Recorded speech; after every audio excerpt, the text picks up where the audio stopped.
Backrooms might have the single best opening for a horror movie I have personally ever seen.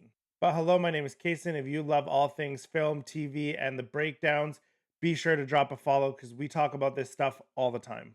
Now, this was the second movie of my double feature on Friday night. And from the second this movie starts, it absolutely hooks you. The found footage is phenomenal. The buzzing lights, the static camera, the endless hallways. Every time he was ready to turn a corner, you were sitting there in anticipation of what was going to be on the other side. It's creepy, it's claustrophobic, and it's anxiety inducing. And it honestly captures everything about the original Backrooms concept that everybody loves. Then we get introduced to Clark, Bobby, Kat, and the discovery that they make of the back rooms. Watching them explore it was fascinating. Watching Bobby just get swept down that hallway, watching Sarah disappear God knows where, watching Clark desperately trying to find her and try to escape, but then also realize there's nowhere left to run. All of that was incredibly effective and very well done. But then we get to the second half of the movie, or even the third act, and this is where it lost me a little. Not because it stopped being creepy, not because it stopped being interesting, but because it started asking way more questions than what was being answered. Why does Async have access to the back rooms? How are they building the facilities that are made inside of it? Why are they not being taken over like everybody else when they are in there? Who decides who becomes a copy?